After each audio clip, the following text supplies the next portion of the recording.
En un mundo sumergido en la oscuridad, sin Dios, donde el pecado ha cautivado el entendimiento, donde muchos viven en tinieblas y la mentira se ha convertido en su realidad, la palabra de Dios trae a nuestras vidas luz y verdad.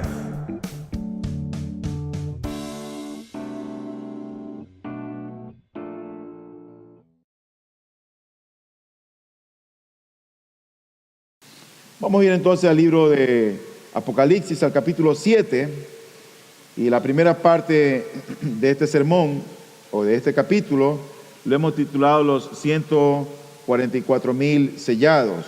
Y esto está descrito en los primeros 8 versículos del capítulo 7. Y dice el versículo número 1: después de esto vi a 4 ángeles de pie en los 4 extremos de la tierra, que detenían los 4 vientos de la tierra, para que no soplara viento alguno, ni sobre la tierra, ni sobre el mar, ni sobre ningún árbol. Hay 2 cosas que nosotros tenemos que comprender de lo que ocurre en el capítulo 7. La visión que le es dada a Juan es una visión que por un lado ocurre, él ve algo que está ocurriendo aquí en la tierra. Pero hay otra parte que Dios le revela, que es lo que ocurre arriba en los cielos. Vamos a empezar con la primera parte de lo que ocurre aquí abajo en la tierra. Dice la Biblia que después de esto vi a 4 ángeles de pie en los 4 extremos de la tierra. El texto empieza diciendo después de esto. ¿Qué es ese? ¿A qué se refiere con ese después de esto? Bueno, hace referencia a lo que está inmediatamente antes, es decir, después del juicio descrito en el capítulo número 6 de Apocalipsis, que corresponde básicamente al 6º sello. Juan, en este versículo, él ve ángeles quienes tienen el poder sobre los 4 vientos, en forma de que estos vientos no vayan a destruir la creación de Dios con huracanes, ni tornados, ni tempestades. Estos ángeles tenían el poder de frenar estos vientos, de frenar el juicio de Dios sobre la tierra. No habrá destrucción, dice el Señor, ni sobre la tierra, ni sobre el mar, ni sobre los árboles. Muchos de los comentaristas de este capítulo ponen al capítulo 7 como que es un paréntesis, como una pausa entre el 6º y el 7º sello. Porque los sellos son una señal de juicio, pero cuando llegamos al capítulo 7 no hay juicio. Vemos que hay un grupo de gente que adora a Dios, que alaba a Dios. Y entonces lo primero que el Señor trae es paz. Detiene su juicio y los ángeles tienen la autoridad de frenar cualquier destrucción. El versículo 2 y 3 dice lo siguiente: y vi a otro ángel que subía de donde sale el sol y que tenía el sello del Dios vivo, y gritó a gran voz a los 4 ángeles a quienes se les había concedido hacer daño a la tierra y al mar, diciendo: no hagáis daño ni a la tierra, ni al mar, ni a los árboles, hasta que hayamos puesto un sello en la frente de los siervos de nuestro Dios. Él se dirige a los 4 ángeles, quienes tienen el poder para destruir, para hacer daño, tanto a la tierra como al mar. Y la orden recibida de este ángel es: no hagan daño. ¿No hagan daño a qué? A la creación de Dios. Es donde todavía hay gente aquí en la tierra. Pero este versículo nos dice que el daño no iba a ocurrir hasta que hayamos puesto un sello en la frente a los siervos de nuestro Dios. Qué interesante. ¿Qué significado tienen los sellos? Cuando tú recibes una carta sellada, no es lo mismo a que tú recibas una carta sin sello. No es lo mismo. Porque un sello, cuando tú recibes una carta sellada, eso realmente hace impide que sea un documento alterado. En segundo lugar, garantiza propiedad, un sello. Pero en tercer lugar, certifica que es algo auténtico. Entonces, ¿cómo es que se marca a los siervos de Dios según este capítulo? Dice la Biblia, con un sello. Son los mismos que están marcados y descritos en el capítulo 14, que es lo que vamos a ver en breve. Son siervos, aquellos que están marcados, son siervos fieles a Dios, que aman a su Señor con todo su corazón, con toda su alma, con toda su mente, que aman a sus prójimos como a sí mismos. Es una raza especial, es una raza diferente. Son cristianos. Son cristianos. Son miembros de la familia de Dios. Son personas que han sido comprados por el Hijo, que han sido llenos del Espíritu Santo. No son religiosos, son cristianos. Entonces uno se pregunta, ¿y por qué esta marca? ¿Por qué esta marca? Bueno, ser marcado con el sello de Dios, del Dios vivo, eso tiene un significado profundo en las Escrituras. Eso quiere decir que Él protege a su pueblo frente al juicio. Por ejemplo, en el libro de Apocalipsis, el capítulo 3, versículo 10, dice la Biblia: porque has guardado la palabra de mi perseverancia, yo también te guardaré de la hora de la prueba. Esa hora que está por venir sobre todo el mundo para probar a los que habitan sobre la tierra. Él los marca porque es una señal de protección. Dios va a proteger a los suyos. Mi hermano, si tú eres un nacido de nuevo, la protección del Altísimo está contigo. Está contigo. El versículo 4 al 8, que es la última parte de este segmento, dice: y oí el número de los que fueron sellados, 144,000 sellados de todas las tribus de los hijos de Israel. De la tribu de Judá fueron sellados 12,000, de la tribu de Rubén 12,000, de la tribu de Gad 12,000, de la tribu de Aser 12,000, de la tribu de Neftalí 12,000, de la tribu de Manasés 12,000, de la tribu de Simeón 12,000, de la tribu de Leví 12,000, de la tribu de Isaacar 12,000, de la tribu de Zabulón 12,000, de la tribu de José 12,000, y de la tribu de Benjamín fueron sellados 12,000. En total 144,000. Y Juan declara un número que él oye. Él oye. ¿Sabes una cosa? Que Dios conoce a los que son suyos. Dios conoce a los que son suyos. Como dije hace un momento, el 12 en el libro del Apocalipsis es un sinónimo de perfección. El sinónimo de perfección.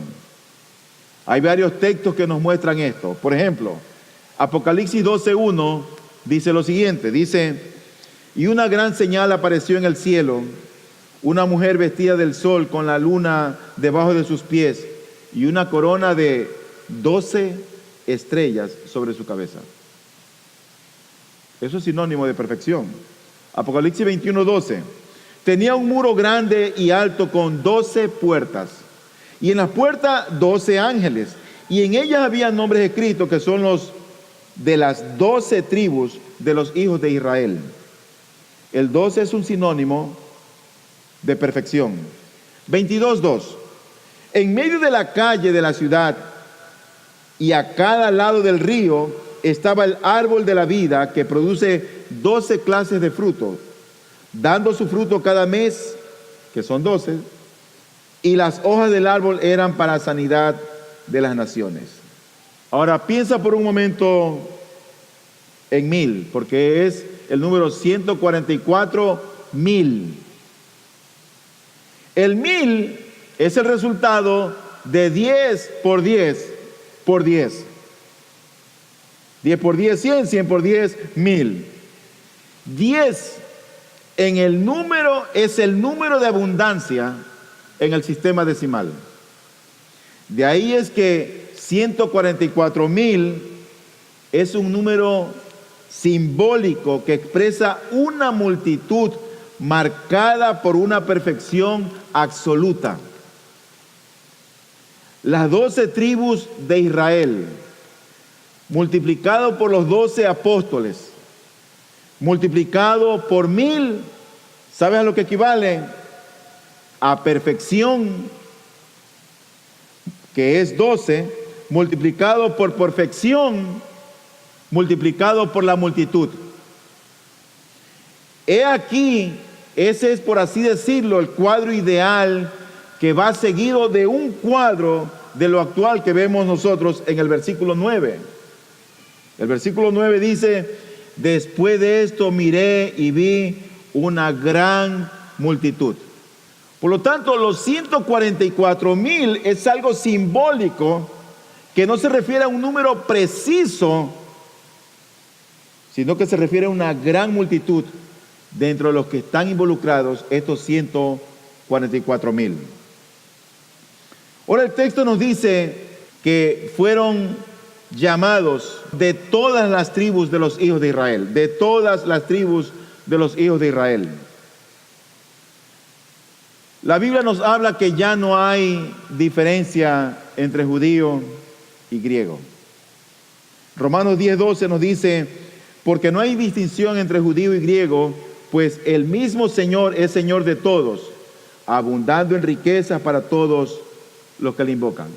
Ya no hay diferencia. Es un solo pueblo.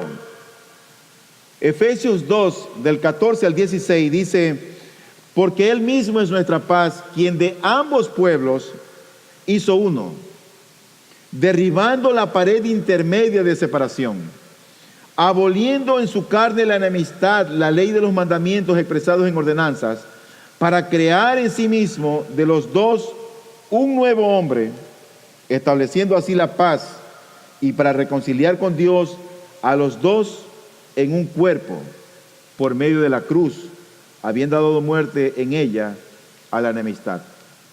Ese cuerpo al cual se refiere la Biblia aquí no es otra más que la iglesia que ha existido a lo largo de todos los tiempos de la historia. Dios tenía su pueblo en el Antiguo Testamento, Dios ha tenido su pueblo en el Nuevo Testamento, pero los dos pueblos no hay nada que los separe. Con esto nosotros llegamos a la segunda parte de nuestro sermón, que es acerca de esa gran multitud que la Biblia nos describe del 9 al 12, o esos redimidos de todas las naciones. Pero esto que vamos a ver ahora ya no ocurre en la tierra. Esto ahora ocurre en los cielos. Dice el versículo 9: después de esto, miré y vi una gran multitud que nadie podía contar, de todas las naciones, tribus, pueblos y lenguas, de pie, delante del trono y delante del Cordero, vestidos con vestiduras blancas y con palmas en las manos. Nosotros vemos aquí que están los redimidos de todas las naciones. Juan ve a los santos que están delante del trono de Dios y del Cordero. Ese Cordero que está allí es un Cordero con mayúsculas. No es un Cordero con minúscula. Es una muchedumbre incalculable, producto de la obra perfecta y completa de Cristo a través de lo largo de la historia de la humanidad. Del 4 al 8, en los versículos que leímos anteriormente, Juan ve a los descendientes de las tribus de Israel en la tierra. Pero lo que ahora está viendo aquí, lo ve en el cielo. Y allí es que ve a los santos de toda tribu, de toda lengua, de toda nación. Es lo que está viendo, en otras palabras, la iglesia universal.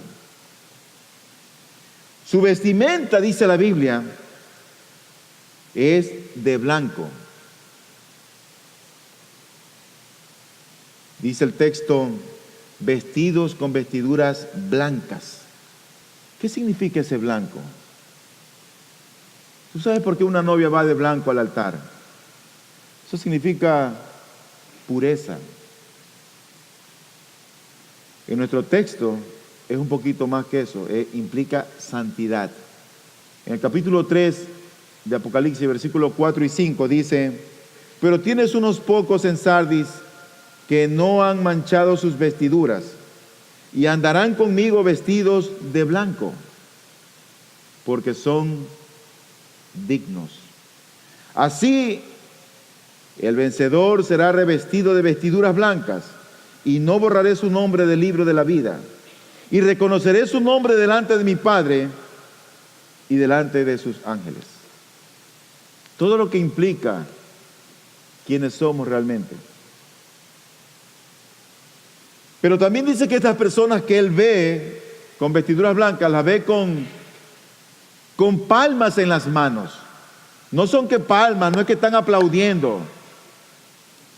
Son las hojas de las palmas, ramas de las palmas. Las ramas en las palmas de la mano son un símbolo de victoria. ¿Tú recuerdas cuando Cristo entró a Jerusalén? Cuando él fue, la Biblia lo describe como la entrada triunfal a Jerusalén. Eso está en Juan capítulo 12, versículo 13. Dice, tomaron hojas de las palmas y salieron a recibirle, a Cristo. Y gritaban, Hosana, bendito el que viene en el nombre del Señor, el Rey de Israel. Hosana. ¿Sabe lo que significa Hosana?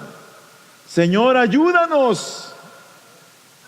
Esta gente clamaba de una manera victoriosa con palmas, hojas de palmas en sus manos. El versículo 10 dice que estas personas clamaban a gran voz diciendo, la salvación pertenece a nuestro Dios que está sentado en el trono y al Cordero. Clamaban. Aquí me llama la atención en este pasaje que, aunque son de muchas naciones, parece ser que hay una sola voz de júbilo, donde entonan un solo cántico, en que todo el énfasis de lo que ellos cantan recae en una palabra que es la palabra salvación. ¿Qué es lo que ellos cantan? ¿Qué es lo que pregonan? La salvación. La salvación pertenece a nuestro Dios que está sentado en el trono y al Cordero. Eso es lo que ellos cantan. Hosana. Cuando entraba Jesús a Jerusalén, Señor, ayúdanos. Mientras que los que rodean a Jesús dicen Hosana en Jerusalén a la entrada triunfal, los santos en el cielo dicen que en vez de decir Señor, ayúdanos, dice que lo alaban por haber respondido a la petición que habían hecho aquí en la tierra. El versículo 11 y 12 dice, y todos los ángeles estaban de pie alrededor del trono y alrededor de los ancianos y de los 4 seres vivientes, y cayeron sobre sus rostros delante del trono y adoraron a Dios, diciendo, amén, la bendición, la gloria, la sabiduría, la acción de gracias, el honor, el poder y la fortaleza sean a nuestro Dios por los siglos de los siglos, amén. Aquí está una multitud que ha volcado su tiempo, sus energías a cantar alabanzas, mientras los seres celestiales se postran delante del Señor y le adoran. Estos hombres y mujeres dan un cántico, la bendición, la gloria, la sabiduría, la acción de gracias, el honor, el poder y la fortaleza sean a nuestro Dios. El versículo 13 al 17, finalmente, dice lo siguiente, dice: y uno de los ancianos habló diciéndome: estos que están vestidos con vestiduras blancas, ¿quiénes son y de dónde han venido? Y yo le respondí: Señor mío, tú lo sabes. Y él me dijo: estos son los que vienen de la gran tribulación y han lavado sus vestiduras y las han emblanquecido en la sangre del Cordero. Por eso están delante del trono de Dios y le sirven día y noche en su templo. Y el que está sentado en el trono extenderá su tabernáculo sobre ellos. Ya no tendrán hambre ni sed, ni el sol los abatirá, ni calor alguno. Pues el Cordero en medio del trono los pastoreará y los guiará a manantiales de aguas de vida, y Dios enjugará toda lágrima de sus ojos. Aquí hay una frase que yo creo que ha sido una frase que probablemente ha traído mucha polémica, muchas posiciones, muchas posturas acerca de esta parte que dice que estos son los que vienen de la gran tribulación. El versículo número 14. Estos son los que vienen de la gran tribulación. La Reina Valera dice: estos son los que han salido de la gran tribulación. Salido o vienen, esa frase va vinculada a la frase gran tribulación. O sea que esos que han salido o esos que vienen están conectados a esa gran tribulación que se describe en el mismo pasaje. Pero la pregunta es aquí: ¿a qué tribulación es que se refiere? Esa es la pregunta que deberíamos hacernos. ¿Cuál es esa tribulación? Bueno, el contexto muestra con claridad que se relaciona con esa gran multitud de toda tribu, de toda lengua y de toda nación que está hablando el versículo número 9. El 9 dice: después de esto miré y vi una gran multitud que nadie podía contar. Dice: de todas las naciones, tribus, pueblos y lenguas, de pie delante del trono y delante del Cordero, vestidos con vestiduras blancas y con palmas en las manos. Eso está relacionado, este versículo, con ese, porque es parte del mismo capítulo. Y estamos nosotros frente al cuadro de todos los santos vestidos de blanco que están ante el trono de Dios y también delante del Cordero. La expresión gran tribulación, yo pienso que incluye a todos los cristianos que han experimentado opresión y persecución en cualquier parte, en cualquier tiempo, a lo largo de la historia de la humanidad. Hay muchos cristianos que por la profesión de fe que tienen son rechazados en sus colegios, en sus escuelas, en las universidades, con sus familiares, con la vecindad, por causa de Cristo y su evangelio. Hay muchos que realmente al día de hoy no pueden estar sentados en la comodidad que nosotros estamos. Muchos están ocultos en cuevas, en subterráneos, donde la palabra de Dios no circula con libertad. Si no, pregúntale a un cristiano en China. Si no, pregúntale a un cristiano en un país musulmán. Si no, entra al internet y pon cristianos perseguidos. Y tú vas a ver de cuánta atrocidad gente en todo el mundo está padeciendo tribulación tras tribulación por causa de Cristo y del Evangelio. En el libro de Daniel, en el capítulo 12, versículo 1, dice la Biblia: en aquel tiempo se levantará Miguel, el gran príncipe que vela sobre los hijos de tu pueblo. Será un tiempo de angustia, cual nunca hubo desde que existen las naciones hasta entonces. Y en ese tiempo tu pueblo será librado, todos los que se encuentran inscritos en el libro. ¿Tú sabías que esa profecía se cumplió en el año 167 antes de Cristo, en la época de Antíoco Epífanes? Este hombre, este gobernante, profanó el templo en Jerusalén. Lo profanó. Se cumplió esa profecía en el año 167 antes de Cristo.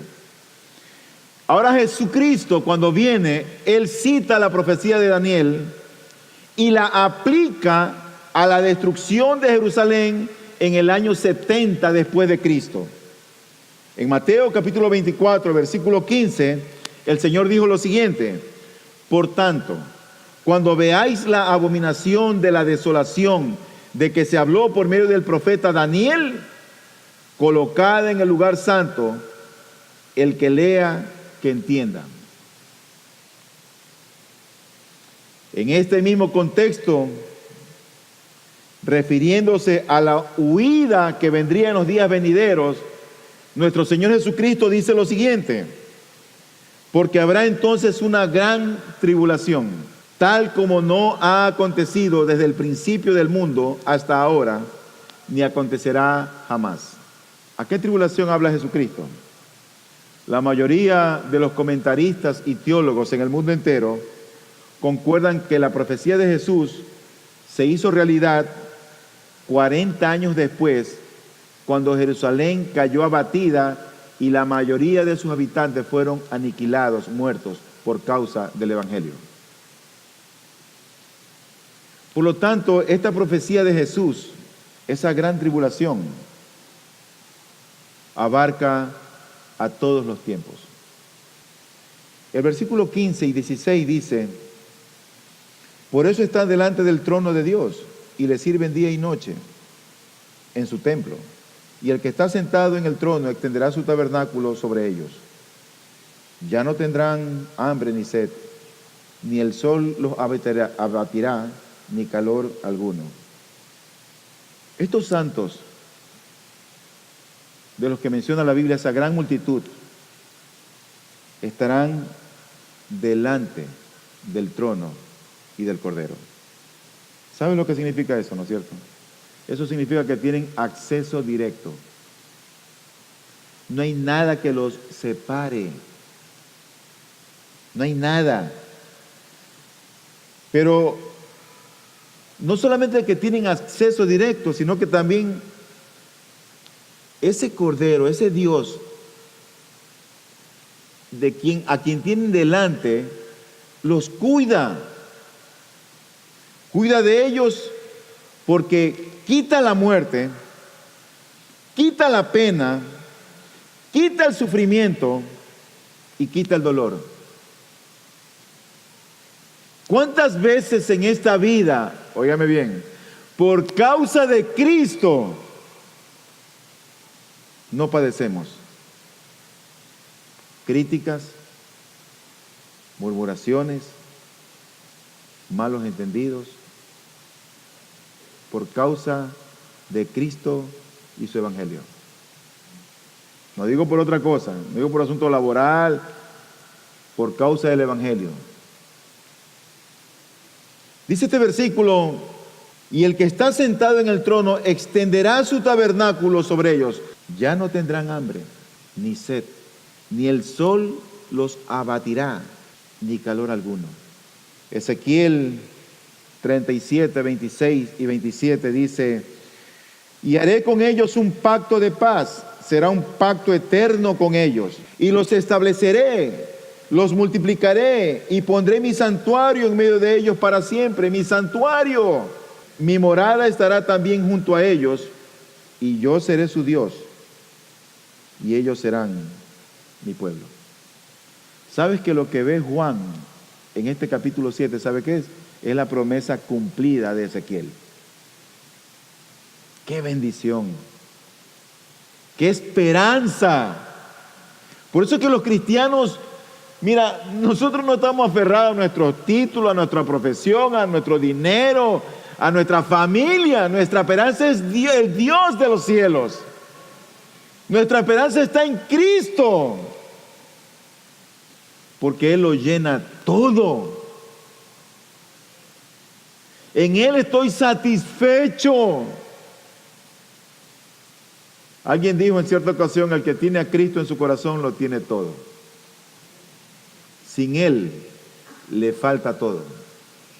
Pero el versículo 17 dice: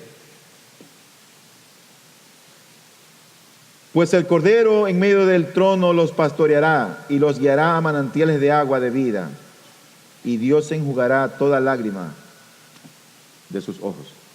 Nadie está más cerca de Dios que el mismo Cordero, a quien se le asigna el papel de pastor. Porque dice este versículo: pues el Cordero en medio del trono los pastoreará, los pastoreará. Juan capítulo 10, versículo 11 y 14 dice: yo soy el buen pastor da su vida por las ovejas. El versículo 14 dice: yo soy el buen pastor y conozco mis ovejas y las mías me conocen. Juan 21, 16: y volvió a decirle por segunda vez: Simón, hijo de Juan, ¿me amas? Pedro le dijo: sí, Señor, tú sabes que te quiero. Y Jesús le dijo: pastorea mis ovejas. Nuestro Dios, nuestro Cordero, el Señor Jesucristo, Él es el gran pastor. El que ha visto a Cristo ha visto al Padre. Por eso es que el apóstol Pedro, en su primera carta, el versículo 4 del capítulo 5, él dice: y cuando aparezca el príncipe de los pastores, recibiréis la corona inmarcesible de gloria. Yo creo que si hay un texto en las Escrituras que consuele tanto a los creyentes en estos tiempos, es justamente el versículo 17 del capítulo 7. En él nos encontramos, ¿sabe con qué? Con la ternura infinita de nuestro Dios. ¿Tú te imaginas ese cuadro? Dios inclinándose como un padre para secar nuestras lágrimas. Dios. Mi última parte en estos 10 minutos que me quedan está en el capítulo 14 y dice el versículo 1: miré y he aquí que el Cordero estaba de pie sobre el monte Sión, y con él 144,000 que tenían el nombre de él y el nombre de su padre escrito en la frente. ¿Cómo nosotros entendemos que Él está en ese monte Sión? Yo creo que la mejor manera de entender que el Cordero está en el monte Sión es cuando nosotros leemos el Salmo 2, del 1 al 6. Mira lo que dice el Salmo 2, del 1 al 6. ¿Por qué se sublevan las naciones y los pueblos traman cosas vanas? Se levantan los reyes de la tierra y los gobernantes traman unidos contra el Señor y contra su ungido, diciendo: rompamos sus cadenas y echemos de nosotros sus cuerdas. El que se sienta como rey en los cielos se ríe. El Señor se burla de ellos. Luego les hablará en su ira y en su furor los aterrará, diciendo: pero yo mismo he consagrado a mi rey sobre Sión, mi santo monte. Sobre Sión. Entonces, ¿qué significa este texto que leemos en Apocalipsis, el capítulo 14? Bueno, nosotros deberíamos entender que el Señor está sobre Sión, no sobre el monte Sión físicamente, sino simbólicamente. Y Sión representa el lugar donde mora Dios como símbolo de seguridad y de estabilidad para su pueblo. En otras palabras, Dios está reinando. Dios es soberano y a Él nadie lo mueve de su reinado. Nadie lo mueve de su trono. Por eso dice el versículo 1: miré y aquí que el Cordero estaba de pie sobre el monte Sión. Luego menciona estos 144,000 que tienen en sus frentes el sello del Cordero y del Padre.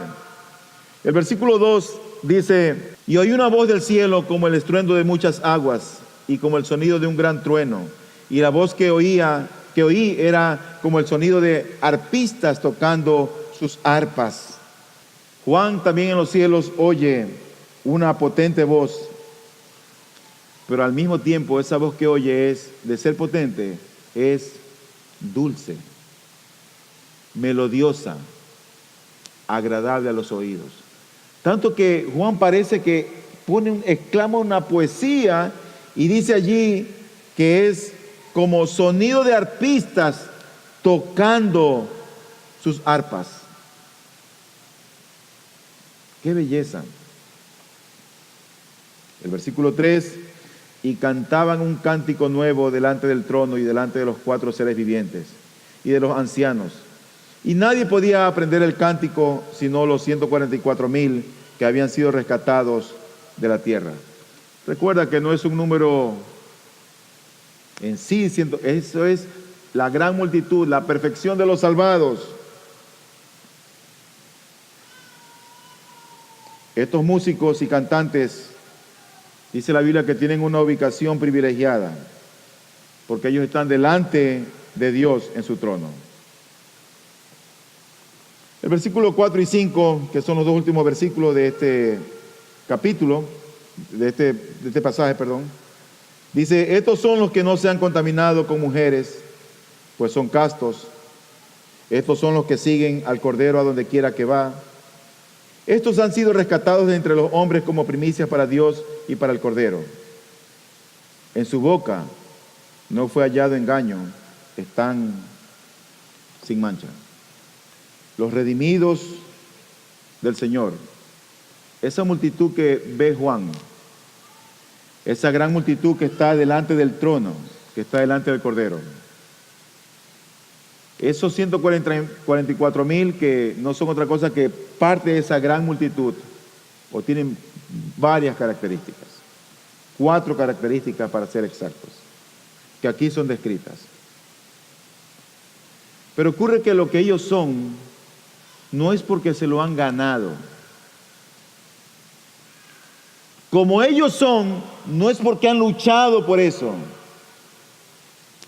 es porque Dios ha estado con ellos.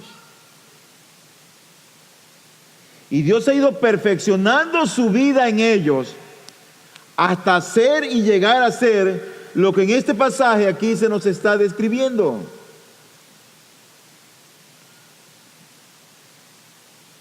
Dice este pasaje, el 4, estos son los que no se han contaminado con mujeres, pues son castos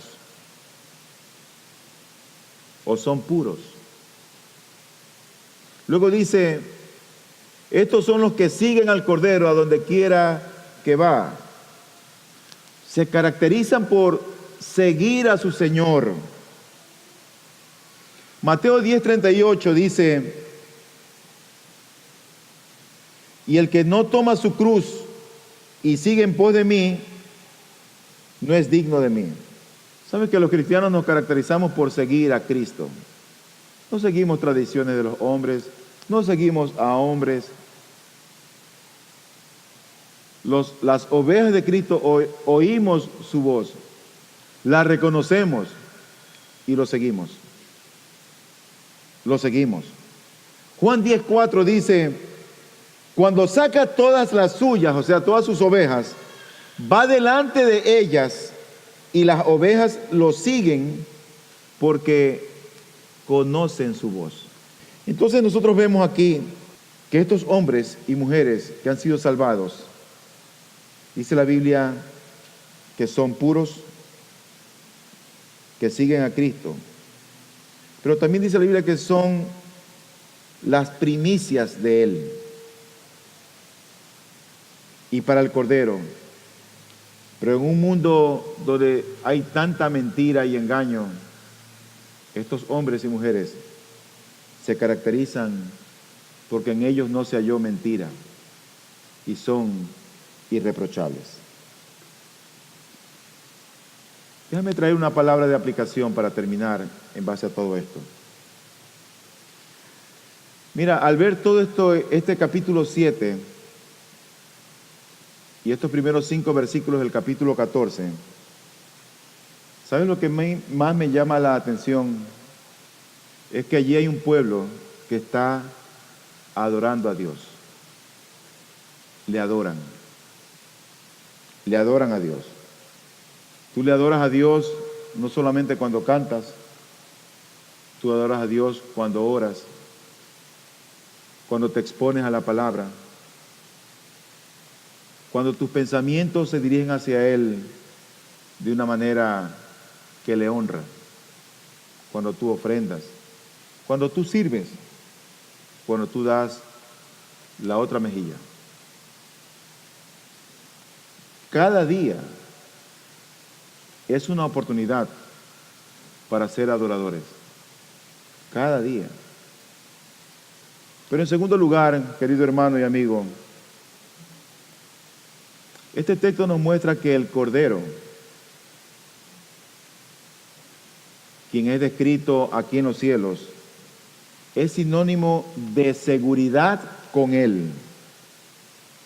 Y mientras nosotros estemos también de este lado de la eternidad, de este lado de la cruz, de este lado del cielo, mientras estemos de este lado, también habrá seguridad en Él.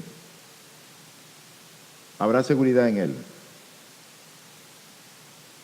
Por lo tanto, sigamos confiando en Él. Luz y Verdad llega hasta usted gracias al compromiso y trabajo de personas e instituciones por la causa del Evangelio. Para obtener más información sobre nuestro ministerio y el trabajo que realizamos, ingrese a nuestra página web www.ibpg.es.